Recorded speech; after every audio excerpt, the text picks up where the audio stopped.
To vote in a controlled but still heated presidential election. From Tehran, special correspondent Reza Sayah reports. It's the closing stretch in Iran's presidential race, and the capital Tehran is at fever pitch. From the streets to sports arenas and campaign headquarters, the candidates' foot soldiers make a final push to win over voters. It's an election that will pit liberals versus conservatives, determine domestic policy, and shape Iran's relations with the West. Zainab Asgharpour wants another 4 years from incumbent President Hassan Rouhani. These last days can make a huge difference.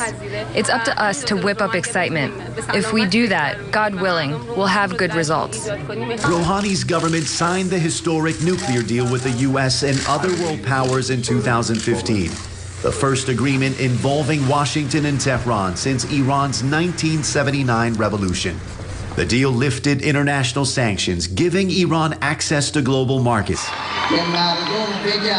Have them tell you what they've done for the past 38 years. What I've done in the past 4 years is quite clear. But Iran's economy is still struggling. The moderate reformer and his supporters say, let's be patient and move forward. Maybe we didn't have an actual war, but there was a domestic struggle. We faced harsh sanctions. People suffered to survive. The last thing we want is to go backwards. But Rouhani's supporters are nervous. There is a serious conservative challenge. Hardline cleric Ebrahim Raisi. Come this weekend, Rouhani is gone, cries rally leader Mahdi Armaghani. We believe we are standing by the side of God, and God will definitely stand by us. Raisi is Iran's former top prosecutor, linked to mass executions of political dissidents in 1988.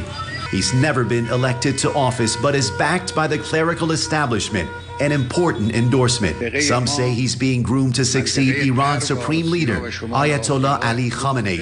In campaign speeches, Raisi accuses Rouhani of ignoring the poor and failing to deliver on the promised benefits of the nuclear agreement.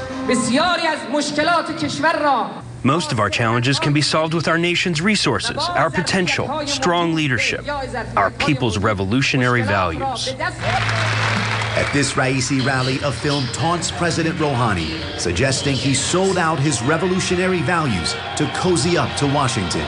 All these sanctions are in place. We lost our dignity. There's no doubt it's time for change. Raisi's backers are mostly conservative, devoted to Iran's revolutionary values, and deeply suspicious of the West. His main attention will be on us, will be inside the borders.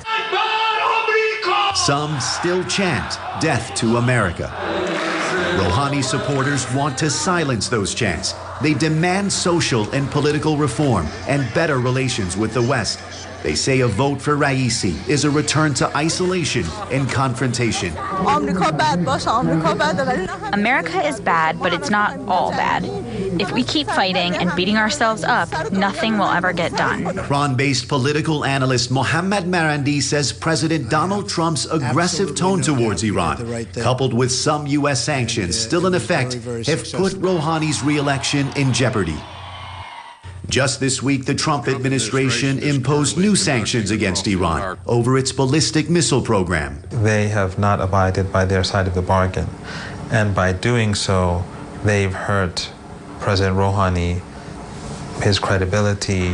Marandi says no matter who wins the vote, U.S.-Iran relations will remain icy, and he says there is little chance of confrontation. The Iranians recognize that the United States is in a very difficult position, that it cannot launch another war. I don't think that there's any chance of military conflict.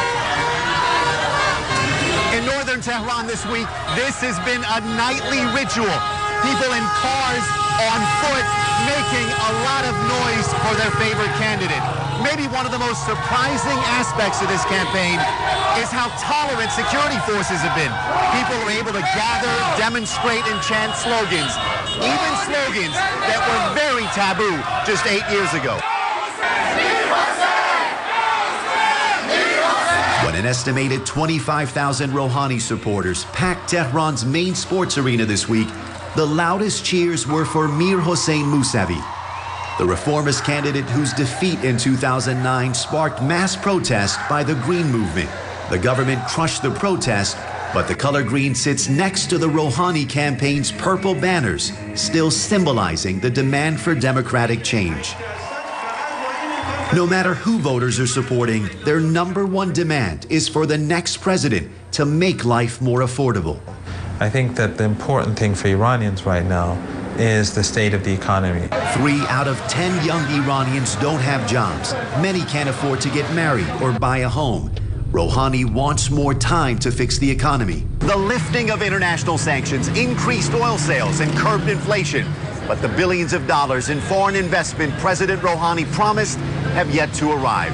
Raisi says he'll fight corruption, build low-income housing, and double cash subsidies to the poor. Former banker and economic analyst Sadegh Samii says Iran's economy will continue to struggle as long as U.S. sanctions continue to block Iran from the international banking system. If I want to transfer $1,000 for my children to Canada through the banking system is impossible. Even European banks are afraid of being fined by the U.S. treasuries in order if they work with Iran. Without the Western money, without the Western banking system, nothing can possibly function in this country.